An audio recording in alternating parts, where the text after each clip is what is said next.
In this video, we are looking at some of the benefits that trees and agroforestry can bring to all kinds of livestock.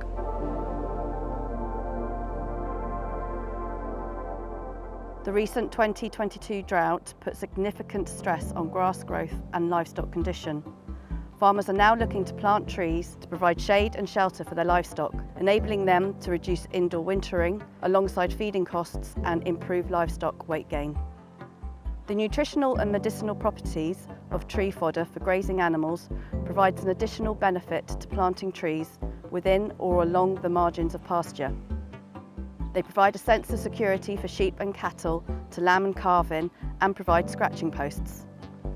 Trees enable livestock to carry out their natural behaviour, which research has shown leads to an increase in productivity and animal welfare. Martin and Bridget Well, dairy farmers in the Foy estuary, have been looking at integrating trees into their pasture for shelter and fodder. We are a family farm, we're dairy farming. We've got a spring calving herd here near Foy. We've been involved with a FIPL project and we've got 4 different ways of putting trees in. You might see in the background that we've got what I'm calling parkland trees. They're sort of flatter fields in front of the house. We've got a similar planting bit in the hills, which is more woodland pasture, which is oak based. We've got silver pasture strips in a couple of fields to grow willows, aspen and hazel as the main varieties. And then we've got hedges, so where we've put tracks across fields, we've taken the opportunity to put a hedge along that track on the shade side so that it doesn't stop the track keeping dry. And yeah, so we've got about a kilometre of hedgerow. Looking at the opportunities to put trees in was something I really hadn't come across before. And when you look at it, it doesn't take up much space, so it's something we could try. But I think there's a lot of scope for putting it in a lot of our fields. There's no reason why we can't do this in all of our grazing fields, should we want to, because if it's good in one field, why not all of them? Steve Evans set up Arbour Farm 2 years ago in response to the increase in demand for trees. He specialises in agroforestry trees for wood chip and fodder production that can be integrated on marginal, unproductive or wet areas of the farm and easily managed using short rotation coppice for a fast yield return. I'm growing a range of hybrid willow and poplar that have been specifically developed for high yields, and also growing native willow and poplar and alder. The main reason I'm growing these trees is we're on quite poor ground and these trees will thrive in wet, waterlogged conditions.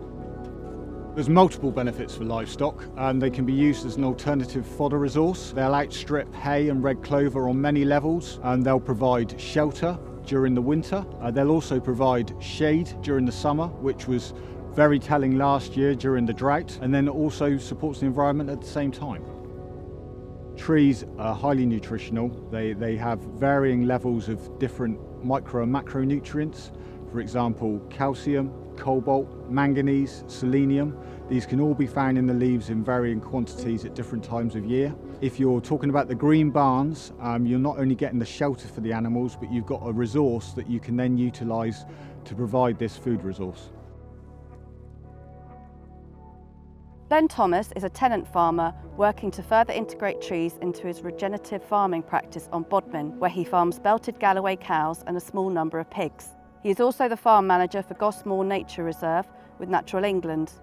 Here he uses collars to control the access the cattle have to the wet woodland. And with support from Forest for Cornwall, he has put in a number of standard trees and additional hedges to provide future shelter and potential browsing opportunities for the cattle. I see trees in our farming operation here at Treveddow as part of the whole system. They're not something to be separated by a fence line. They're integral to our management of the cattle as they move around the farm and move between pasture and trees as all as one. The woods have been excluded of grazing ruminants for quite a long time now, and I want to bring the animals back in to sort of give the biodiversity a boost. The woodlands can help to mitigate extremes of temperatures. It's really good shade in the hot summers that we're now getting, and in the cold winters, really good, lovely sheltered areas for them to get out of the cold wind so they don't have to use as much energy to keep warm. Also, they get to display more of their natural behaviours, which I believe is then integral to a sort of better end product. My advice to other farmers that are looking to introduce agroforestry onto their farms would be speak to the Forest for Cornwall guys because they're so helpful. You can't go far wrong by just getting in touch with them. Cornwall is obviously a very windy and exposed county, and livestock can use an awful lot of energy trying to maintain health and warmth in these conditions. There's now a fair amount of research from organisations like the Soil Association, which suggests that costs can actually be decreased by introducing shelter in the form of trees to farms. Dairy farmers have reported increases in milk production, and sheep farmers have reported increases in weight across their flocks. For farmers and landowners, Forest for Cornwall can support the integration of trees.